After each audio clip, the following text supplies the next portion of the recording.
Assalamualaikum warahmatullahi wabarakatuh. Waalaikumsalam. Jumpa lagi dengan saya Ki Cakrasoma tentunya. Salam bahagia, salam sehat, salam luar biasa kepada seluruh penggemarnya channel Ki Cakrasoma. Mudah-mudahan senantiasa dibahagiakan oleh Allah Subhanahu wa Ta'ala. Yang sedang sengsara diangkat kesengsaraannya, yang sedang pailit diangkat kepailitannya, yang kurang bahagia biar dibahagiakan oleh Allah Subhanahu wa Ta'ala, yang sedang sakit disehatkan. Mudah-mudahan kita tetap dalam persatuan dan kesatuan, saling mendoakan, saling menasehati. Ki Cakrasoma malam ini akan sedikit mengulas atau membahas tentang ijazah untuk kemakmuran, untuk mencari pekerjaan, atau untuk rezeki datang dari mana saja. Jadi bukan berarti kita jadi pemalas kemudian tidak mencari kerja, tidak. Kita tetap ikhtiar, kita tetap bersyariat, kita tetap bekerja apapun pekerjaan kita. Jadi tidak harus bekerja ini, bekerja itu, tidak. Apapun pekerjaan kita, yang terpenting adalah bersandar kepada Allah Subhanahu wa Ta'ala. Kali ini saya akan memberikan ijazah yang sebenarnya ijazah ini melalui hadis, ya. Ada beberapa hadisnya yang menyebutkan bahwa siapa yang mengamalkan ini, ya, syaratnya mengamalkan ini, ijazah yang mau saya ijazahkan ini harus di waktu setelah adzan subuh. Setelah adzan subuh dikumandangkan, kita sholat 2 rakaat biasa qobliyah, ya, sholat sunnah qobliyah. Setelah itu duduk santai sambil membaca Bismillahirrahmanirrahim, Subhanallah wa bihamdihi Subhanallahil adzim astaghfirullah.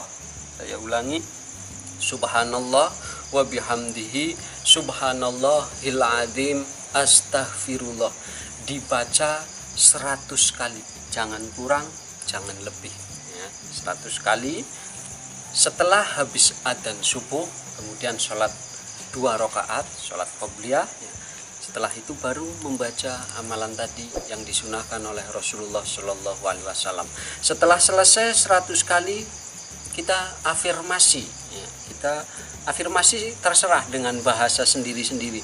Tapi andai kata kita punya kita mau pakai bahasa Indonesia, seperti saya misalnya, ya Allah, jadikanlah saat ini aku adalah orang yang bahagia, orang yang penuh banyak pekerjaan, orang yang penuh kemakmuran, orang yang penuh banyak uang, orang yang dermawan. Saya tidak punya utang, saya tidak punya permasalahan yang kompleks, saya bahagia, keluarga saya bahagia, semua saudara-saudara saya bahagia, dan semua orang yang mengenal saya bahagia.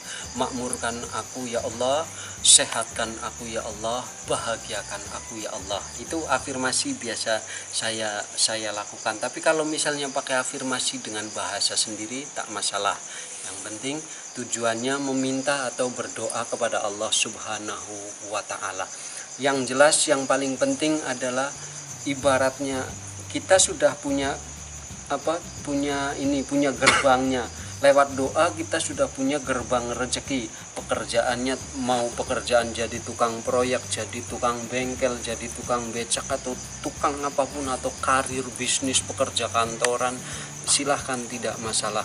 Yang penting itu gerbangnya, kita harus punya kuncinya. Kuncinya apa? Bahagiakan ibumu, bahagiakan orang tuamu. Kuncinya selalu mengedepankan orang tuamu, khususnya ibunya. Jadi bagaimana cara membahagiakan ibunya?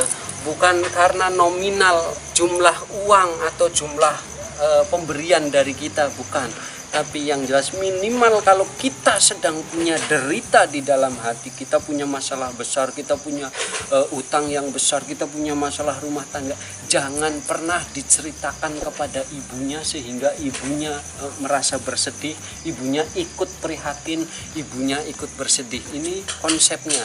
Jadi kalau kita datang ke orang tua, kita silaturahmi kepada ibu, jangan pernah menceritakan penderitaan kita kepada orang tua, seperti itu ya. itu membuat diri kita punya gerbang sekaligus kuncinya. Gerbang rezeki sudah dibuka oleh Allah di muka bumi ini, kuncinya bahagiakan orang tua, bahagiakan ibu. Kalau sudah menikah, bahagiakan istri kita, bahagiakan anak kita. Membahagiakan itu relatif.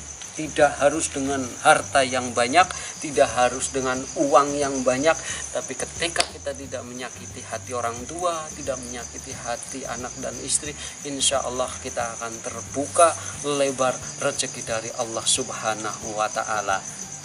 Masih hafal tadi?